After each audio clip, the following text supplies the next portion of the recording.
दशरथ नंदन राजा राम बड़े कृपालु मेरे राम।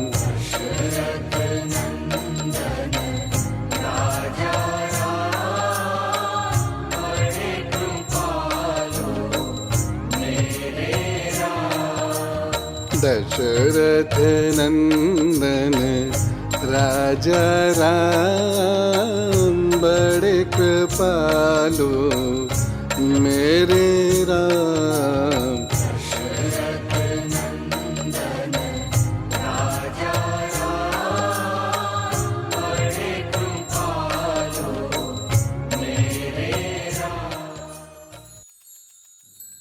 माँ भारती को प्रणाम। हिसाली वाली मैया के चरणों में प्रणाम। पावन चिंतन धारा आश्रम की ओर से सभी को राम राम। तो चल दिए हमारे संकट मोचन महाप्रतापी महावीर महापराक्रमी पवन पुत्र हनुमान सीता मैया की खोज में लंकापुरी की ओर। वहाँ क्या क्या हुआ जानने के लिए सुनते हैं ऋषि वाल्मीकि कृत रामायण का सुंदर कांड पाठ। ओम श्री गणेशाय नमः। ओम श्री सरस्वते नमः। ओम श्री हनुमते नमः।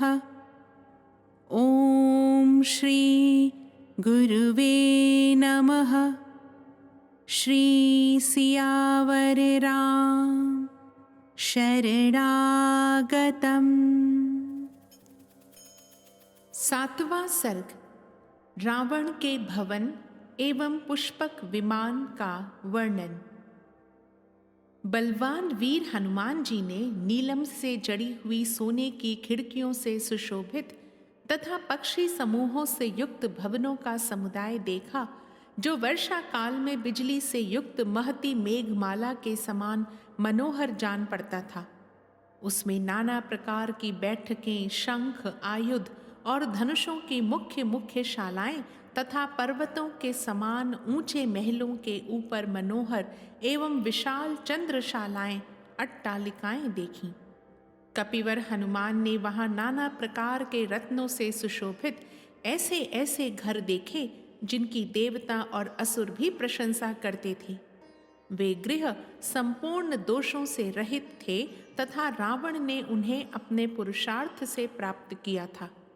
वे भवन बड़े प्रयत्न से बनाए गए थे और ऐसे अद्भुत लगते थे मानो साक्षात मैदानव ने ही उनका निर्माण किया हो। हनुमान जी ने उन्हें देखा। लंकापति रावण के वे घर इस भूतल पर सभी गुणों में सबसे बढ़ चढ़ कर थे। फिर उन्होंने राक्षस राज रावण का उसकी शक्ति के अनुरूप अत्यंत उत्तम और अनुपम भवन पुष्पक विमान देखा, जो मेघ के समान ऊंचा, सुवर्ण के समान सुंदर कांति वाला तथा मनोहर था। वह इस भूतल पर बिखरे हुए स्वर्ण के समान जान पड़ता था।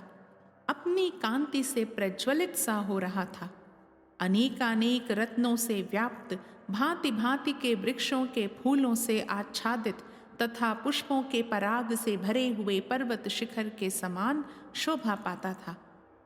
वह विमान रूप भवन विद्युन्मालाओं से पूजित मेघ के समान रमणी रत्नों से देदीप्यमान हो रहा था और श्रेष्ठ हंसों द्वारा आकाश में ढोए जाते हुए विमान की भांति जान पड़ता था।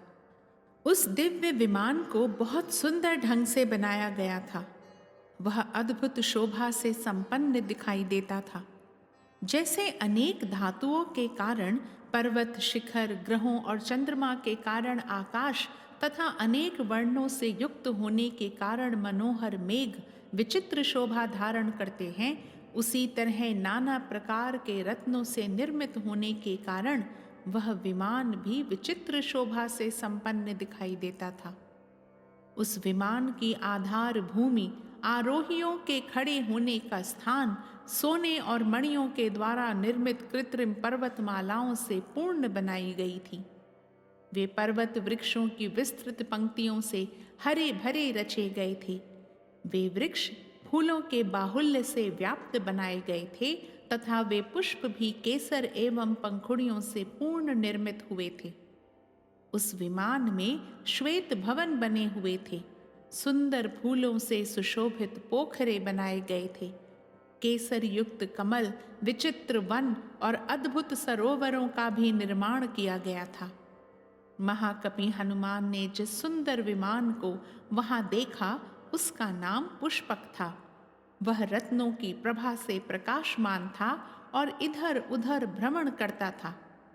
देवताओं के गृहाकार उत्तम विमानों में सबसे अधिक आदर उस महाविमान पुष्पक का ही होता था। उसमें नीलम, चांदी और मूंगों के आकाशचारी पक्षी बनाए गए थे। नाना प्रकार के रत्नों से विचित्र वर्ण के सर्पों का निर्माण किया गया था और अच्छी जाति के घोड़ों के समान ही सुंदर अंग वाले अश्व भी बनाए गए थे। उस विमान पर सुंदर मुख और मनोहर पंख वाले बहुत से ऐसे विहंगम निर्मित हुए थे जो साक्षात कामदेव के सहायक जान पड़ते थे। उनकी पांखें मूंगे और सुवर्ण के बने हुए फूलों से युक्त थीं तथा उन्होंने लीला पूर्वक अपने बांके पंखों को समेट रखा था। उस विमान के कमल मंडित सरोवर में ऐसे हाथी बनाए गए थे जो लक्ष्मी के अभिषेक कार्य में नियुक्त थे। उनकी सूंड बड़ी सुंदर थी। उनके अंगों में कमलों के केसर लगे हुए थे तथा उन्होंने अपनी सूंडों में कमल पुष्प धारण किए थे। उनके साथ ही वहां तेजस्विनी लक्ष्मी देवी की प्रतिमा भी विराजमान थी, जिनका उन हाथियों के द्वारा अभिषेक हो रहा था। उनके हाथ बड़े सुंदर थे। उन्होंने अपने हाथ में कमल पुष्प धारण कर रखा था। इस प्रकार सुंदर कंदराओं वाले पर्वत के समान तथा वसंत ऋतु में सुंदर कोटरों वाले परम सुगंध युक्त वृक्ष के समान उस शोभायमान मनोहर भवन विमान में पहुंचकर हनुमान जी बड़े विस्मित हुए। तदनंतर दशमुख रावण के बाहुबल से पालित उस प्रशंसित पुरी में जाकर चारों ओर घूमने पर भी पति के गुणों के वेग से पराजित, विमुग्ध, अत्यंत दुखिनी और परम पूजनीय जनक किशोरी सीता को न देखकर कपिवर हनुमान बड़ी चिंता में पड़ गए। महात्मा हनुमान जी अनेक प्रकार से परमार्थ चिंतन में तत्पर रहने वाले, कृतात्मा, पवित्र अंतःकरण वाले, सन्मार्गगामी तथा उत्तम दृष्टि रखने वाले थे। इधर उधर बहुत घूमने पर भी जब उन महात्मा को जानकी जी का पता न लगा तब उनका मन बहुत दुखी हो गया। इस प्रकार श्री वाल्मीकि निर्मित आर्ष रामायण आदि काव्य के सुंदर कांड में 7वां सर्ग पूरा हुआ। निश्चय प्रेम प्रतीति ते विनय करे सन्मान, तेहि के कारज सकल शुभ सिद्ध करे हनुमान। 8वां सर्ग हनुमान जी के द्वारा पुनः पुष्पक विमान का दर्शन। रावण के भवन के मध्य भाग में खड़े हुए बुद्धिमान पवन कुमार कपिवर हनुमान जी ने मणि तथा रत्नों से जटित एवं तपे हुए सुवर्णमय गवाक्षों की रचना से युक्त उस विशाल विमान को पुनः देखा। उसकी रचना को सौंदर्य आदि की दृष्टि से मापा नहीं जा सकता था। उसका निर्माण अनुपम रीति से किया गया था। स्वयं विश्वकर्मा ने ही उसे बनाया था और बहुत उत्तम कहकर उसकी प्रशंसा की थी।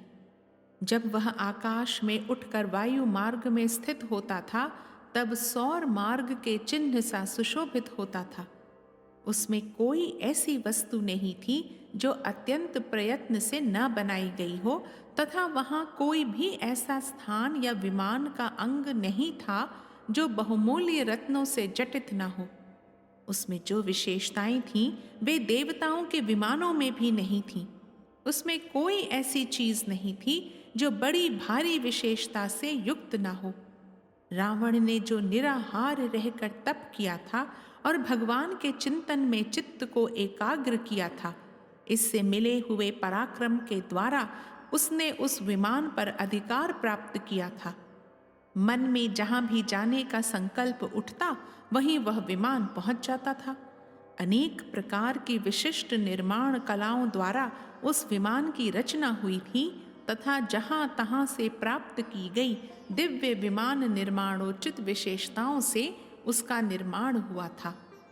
वह स्वामी के मन का अनुसरण करते हुए बड़ी शीघ्रता से चलने वाला, दूसरों के लिए दुर्लभ और वायु के समान वेग पूर्वक आगे बढ़ने वाला था तथा श्रेष्ठ आनंद, महान सुख के भागी, बड़े चढ़े तप वाले पुण्यकारी महात्माओं का ही वह आश्रय था। वह विमान गति विशेष का आश्रय ले व्योम रूप देश विशेष में स्थित था। आश्चर्यजनक विचित्र वस्तुओं का समुदाय उसमें एकत्र किया गया था। बहुत सी शालाओं के कारण उसकी बड़ी शोभा हो रही थी। वह शरद ऋतु के चंद्रमा के समान निर्मल और मन को आनंद प्रदान करने वाला था। विचित्र छोटे छोटे शिखरों से युक्त किसी पर्वत के प्रधान शिखर की जैसी शोभा होती है, उसी प्रकार अद्भुत शिखर वाले उस पुष्पक विमान की भी शोभा हो रही थी, जिनके मुखमंडल कुंडलों से सुशोभित और नेत्र घूमते या घूरते रहने वाले, निमेष रहित तथा बड़े बड़े थे। वे अपरिमित भोजन करने वाले, महान वेगशाली, आकाश में विचरने वाले तथा रात में भी दिन के समान ही चलने वाले सहस्त्रों भूतगण जिसका भार वहन करते थे, जो वसंत कालिक पुष्प पुंज के समान रमणीय दिखाई देता था और वसंत मास से भी अधिक सुहावना दृष्टिगोचर होता था। उस उत्तम पुष्पक विमान को वानर शिरोमणि हनुमान जी ने वहां देखा। इस प्रकार श्री वाल्मीकि निर्मित आर्ष रामायण आदि काव्य के सुंदर कांड में 8वां सर्ग पूरा हुआ। निश्चय प्रेम प्रतीति ते, विनय करे सन्मान, तेहि के कारज सकल शुभ, सिद्ध करे हनुमान। नवा सर्ग। हनुमान जी का रावण के श्रेष्ठ भवन पुष्पक विमान तथा रावण के रहने की सुंदर हवेली को देखकर उसके भीतर सोई हुई सहस्त्रों सुंदरी स्त्रियों का अवलोकन करना। लंकावर्ती सर्वश्रेष्ठ महान गृह के मध्य भाग में पवन पुत्र हनुमान जी ने देखा एक उत्तम भवन शोभा पा रहा है। वह बहुत ही निर्मल एवं विस्तृत था। उसकी लंबाई 1 योजन की और चौड़ाई आधे योजन की थी। राक्षस राज रावण का वह विशाल भवन बहुत सी अट्टालिकाओं से व्याप्त था। विशाल लोचना विदेह नंदिनी सीता की खोज करते हुए शत्रुसूदन हनुमान जी उस भवन में सब ओर चक्कर लगाते फिरे। बल वैभव से संपन्न हनुमान राक्षसों के उस उत्तम आवास का अवलोकन करते हुए एक ऐसे सुंदर गृह में जा पहुँचे जो राक्षस राज रावण का निजी निवास स्थान था। 4 दांत तथा 3 दांतों वाले हाथी इस विस्तृत भवन को चारों ओर से घेर कर खड़े थे और हाथों में हथियार लिए बहुत से राक्षस उसकी रक्षा करते थे। रावण का वह महल उसकी राक्षस जातीय पत्नियों तथा पराक्रम पूर्वक हर कर लाई हुई राजकन्याओं से भरा हुआ था। इस प्रकार नर नारियों से भरा हुआ वह कोलाहल पूर्ण भवन नाके और मगरों से व्याप्त, तिमिंगलों और मत्स्यों से पूर्ण, वायु वेग से विक्षुब्ध तथा सर्पों से आवृत महासागर के समान प्रतीत होता था। जो लक्ष्मी, कुबेर, चंद्रमा और इंद्र के यहाँ निवास करती हैं, वे ही और भी सुरम्य रूप से रावण के घर में नित्य ही निश्चल होकर रहती थीं। जो समृद्धि महाराज कुबेर, यम और वरुण के यहाँ दृष्टिगोचर होती है, वही अथवा उससे भी बढ़कर राक्षसों के घरों में देखी जाती थीं। उस 1 योजन लंबे और आधे योजन चौड़े महल के मध्य भाग में एक दूसरा भवन पुष्पक विमान था, जिसका निर्माण बड़े सुंदर ढंग से किया गया था। वह भवन बहुसंख्यक मतवाले हाथियों से युक्त था। पवन कुमार हनुमान जी ने फिर उसे देखा। वह सब प्रकार के रत्नों से विभूषित पुष्पक नामक दिव्य विमान स्वर्गलोक में विश्वकर्मा ने ब्रह्मा जी के लिए बनाया था। कुबेर ने बड़ी भारी तपस्या करके उसे ब्रह्मा जी से प्राप्त किया और फिर कुबेर को बलपूर्वक परास्त करके राक्षस राज रावण ने उसे अपने हाथ में कर लिया।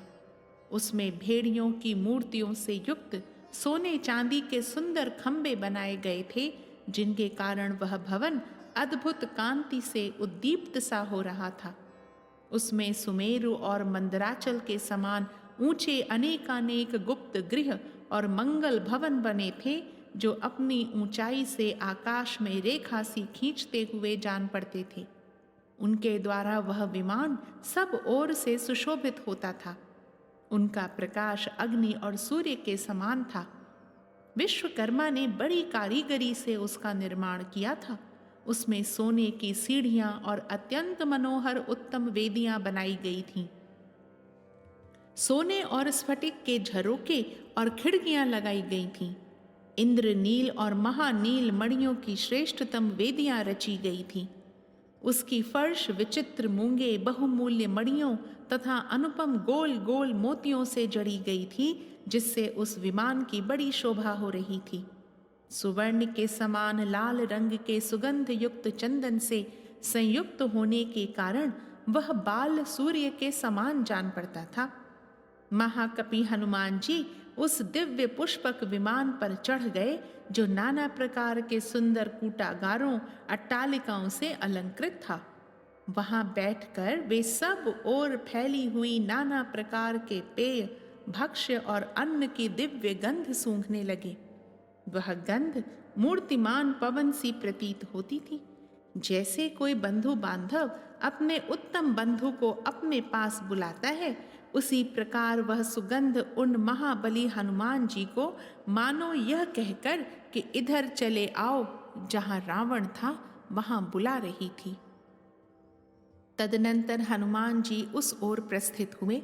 आगे बढ़ने पर उन्होंने एक बहुत बड़ी हवेली देखी, जो बहुत ही सुंदर और सुखद थी।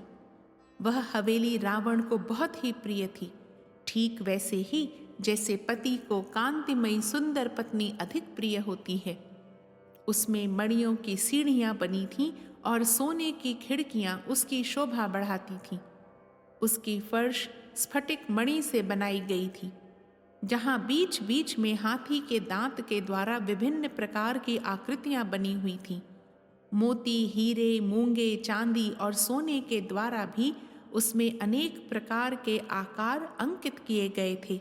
मणियों के बने हुए बहुत से खंबे, जो समान, सीधे, बहुत ही ऊंचे और सब ओर से विभूषित थे, आभूषण की भांति उस हवेली की शोभा बढ़ा रहे थे। अपने अत्यंत ऊंचे स्तंभ रूपी पंखों से मानो वह आकाश को उड़ती हुई सी जान पड़ती थी।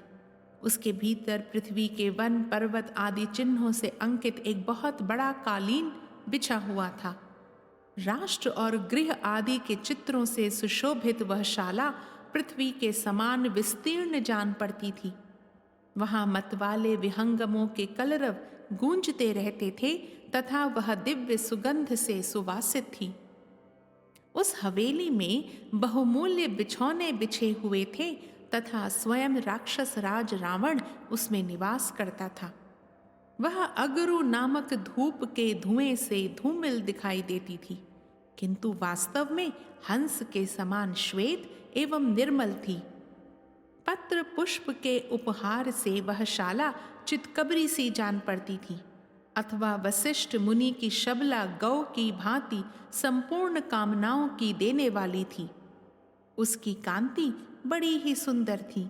वह मन को आनंद देने वाली तथा शोभा को भी सुशोभित करने वाली थी। वह दिव्य शाला शोक का नाश करने वाली तथा संपत्ति की जननी सी जान पड़ती थी। हनुमान जी ने उसे देखा।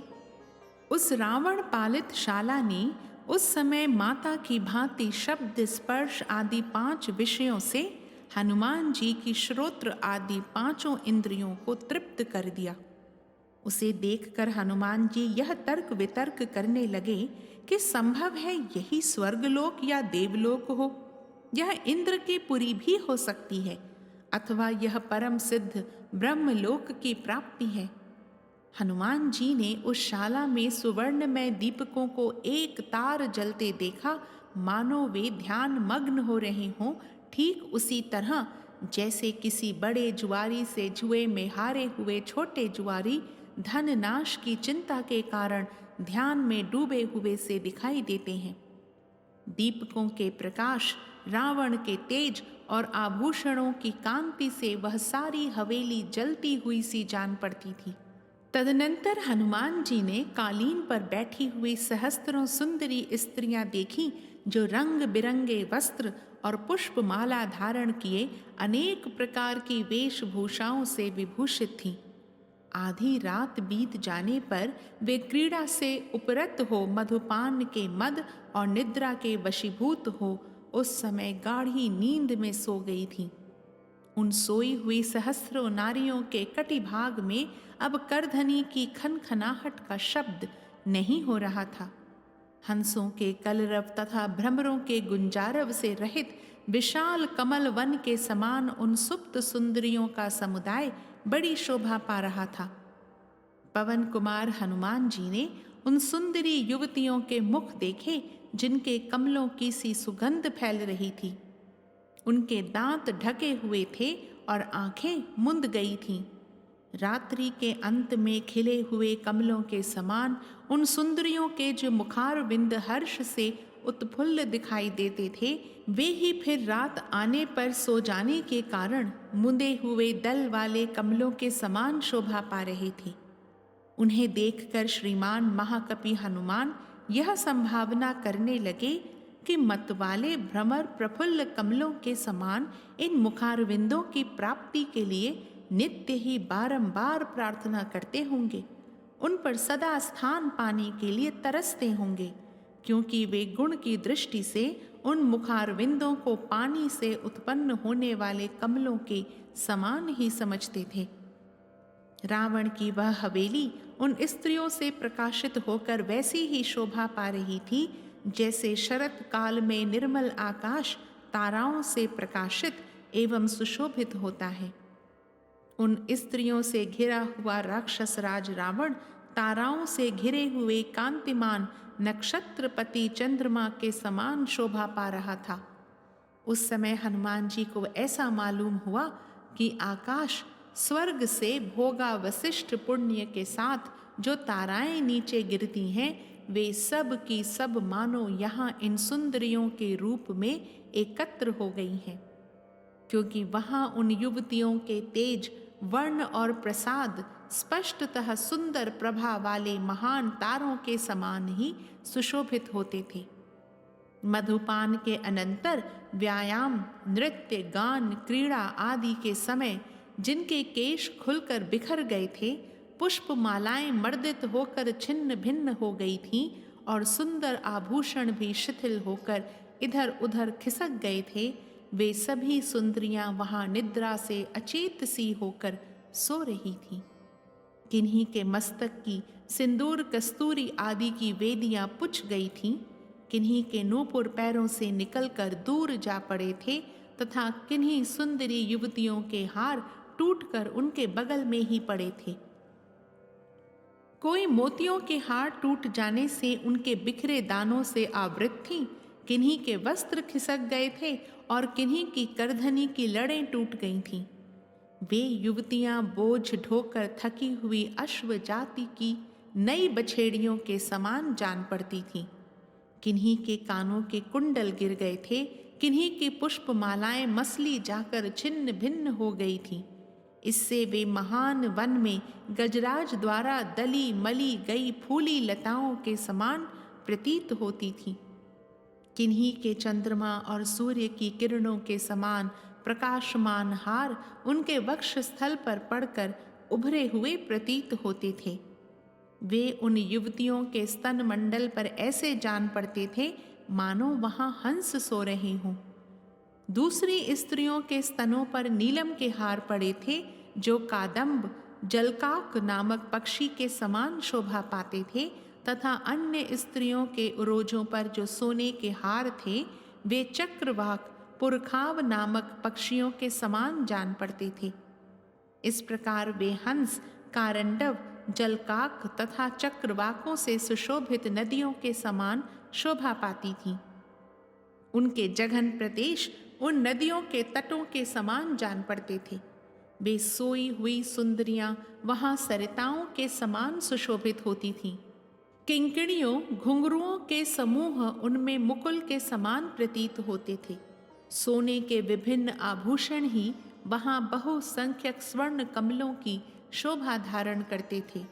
भाव सुप्तावस्था में भी वासनावश होने वाली श्रृंगार चेष्टाएं ही मानो ग्राह थे, तथा यश कांति ही तट के समान जान पड़ते थे। किन्हीं सुंदरियों के कोमल अंगों में तथा कुचों के अग्रभाग पर उभरी हुई आभूषणों की सुंदर रेखाएं नए गहनों के समान ही शोभा पाती थीं। किन्हीं के मुख पर पड़े हुए उनकी झीनी साड़ी के अंचल उनकी नासिका से निकली हुई सांस से कंपित हो बारंबार हिल रहे थे। नाना प्रकार के सुंदर रूप रंग वाली उन रावण पत्नियों के मुखों पर हिलते हुए वे अंचल सुंदर कांति वाली फहराती हुई पताकाओं के समान शोभा पा रहे थे। वहां किन्हीं किन्हीं सुंदर कांतिमती कामिनियों के कानों के कुंडल उनके निश्वास जनित कंपन से धीरे धीरे हिल रहे थे। उन सुंदरियों के मुख से निकली हुई स्वभाव से ही सुगंधित श्वास वायु शर्करा निर्मित आसव की मनोहर गंध से युक्त हो और भी सुखद बनकर उस समय रावण की सेवा करती थी। रावण की कितनी ही तरुणी पत्नियां रावण का ही मुख समझकर बारंबार अपनी सौतों के ही मुखों को सूंघ रही थीं। उन सुंदरियों का मन रावण में अत्यंत आसक्त था, इसलिए वे आसक्ति तथा मदिरा के मद से परवश हो उस समय रावण के मुख के भ्रम से अपनी सौतों का मुख सूंघकर उनका प्रिय ही करती थीं। अर्थात वे भी उस समय अपने मुख संलग्न हुए उन सौतों के मुखों को रावण का ही मुख समझकर उसे सूंघने का सुख उठाती थीं। अन्य मदमत्त युवतियां अपनी वलय विभूषित भुजाओं का ही तकिया लगाकर तथा कोई कोई सिर के नीचे अपने सुरम्य वस्त्रों को ही रखकर वहां सो रही थीं। एक स्त्री दूसरी की छाती पर सिर रखकर सोई थी तो कोई दूसरी स्त्री उसकी भी एक बाह को ही तकिया बनाकर सो गई थी। इसी तरह एक अन्य स्त्री दूसरी की गोद में सिर रखकर सोई थी तो कोई दूसरी उसके भी कुचों का ही तकिया लगाकर सो गई थी। इस तरह रावण विषयक स्नेह और मदिरा जनित मद के वशीभूत हुई वे सुंदरियां एक दूसरी के उरु, पार्श्वभाग, कटि प्रदेश तथा पृष्ठभाग का सहारा ले आपस में अंगों से अंग मिलाए वहां बेसुध पड़ी थीं। वे सुंदर कटि प्रदेश वाली समस्त युवतियां एक दूसरी के अंग स्पर्श को प्रियतम का स्पर्श मानकर उससे मन ही मन आनंद का अनुभव करती हुई परस्पर बाह से बाह मिलाए सो रही थीं। एक दूसरी के बाहु रूपी सूत्र में गुथी हुई काले काले केशों वाली स्त्रियों की वह माला सूत में पिरोई हुई मतवाले भ्रमरों से युक्त पुष्पमाला की भांति शोभा पा रही थी। माधव मास वसंत में मलयानिल के सेवन से जैसे खिली हुई लताओं का वन कंपित होता रहता है, उसी प्रकार रावण की स्त्रियों का वह समुदाय निश्वास वायु के चलने से अंचलों के हिलने के कारण कंपित होता सा जान पड़ता था।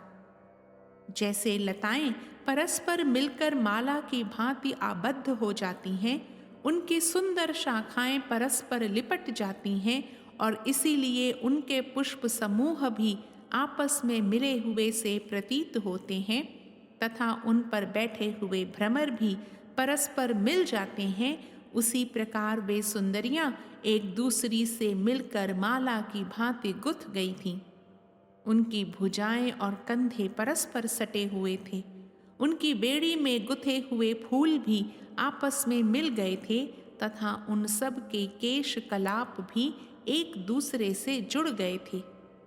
यद्यपि उन युवतियों के वस्त्र, अंग, आभूषण और हार उचित स्थानों पर ही प्रतिष्ठित थे, यह बात स्पष्ट दिखाई दे रही थी, तथापि उन सब के परस्पर गुथ जाने के कारण यह विवेक होना असंभव हो गया था कि कौन वस्त्र, आभूषण, अंग अथवा हार किसके हैं। रावण के सुखपूर्वक सो जाने पर वहां जलते हुए सुवर्णमय प्रदीप उन अनेक प्रकार की कांति वाली कामिनियों को मानो एक टक दृष्टि से देख रहे थे।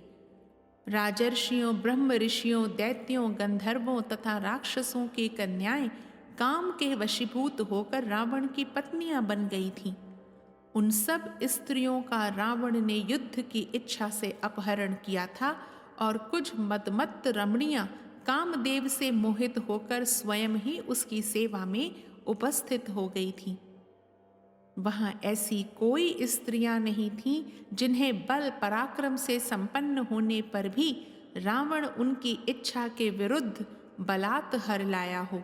वे सब की सब उसे अपने अलौकिक गुण से ही उपलब्ध हुई थीं। जो श्रेष्ठतम पुरुषोत्तम श्री रामचंद्र जी के ही योग्य थीं, उन जनक किशोरी सीता को छोड़कर दूसरी कोई ऐसी स्त्री वहां नहीं थी जो रावण के सिवा किसी दूसरे की इच्छा रखने वाली हो अथवा जिसका पहले कोई दूसरा पति रहा हो। रावण की कोई भार्या ऐसी नहीं थी जो उत्तम कुल में उत्पन्न न हुई हो अथवा जो कुरूप, अनुदार या कौशल रहित, उत्तम वस्त्राभूषण एवं माला आदि से वंचित, शक्तिहीन तथा प्रियतम को अप्रिय हो। उस समय श्रेष्ठ बुद्धि वाले वानर राज हनुमान जी के मन में यह विचार उत्पन्न हुआ कि ये महान राक्षस राज रावण की भार्याएं जिस तरह अपने पति के साथ रहकर सुखी हैं, उसी प्रकार यदि रघुनाथ जी की धर्म पत्नी सीता जी भी इन्हीं की भांति अपने पति के साथ रहकर सुख का अनुभव करती, अर्थात यदि रावण शीघ्र ही उन्हें श्री रामचंद्र जी की सेवा में समर्पित कर देता तो यह इसके लिए परम मंगलकारी होता। फिर उन्होंने सोचा, निश्चय ही सीता गुणों की दृष्टि से इन सब की अपेक्षा बहुत ही बढ़ चढ़ कर है। इस महाबली लंकापति ने मायामय रूप धारण करके सीता को धोखा देकर इनके प्रति यह अपहरण रूप महान कष्टप्रद नीच कर्म किया है। इस प्रकार श्री वाल्मीकि निर्मित आर्ष रामायण आदि काव्य के सुंदर कांड में 9वां सर्ग पूरा हुआ। निश्चय प्रेम प्रतीति ते विनय करे सन्मान, तेहि के कारज सकल शुभ सिद्ध करे हनुमान।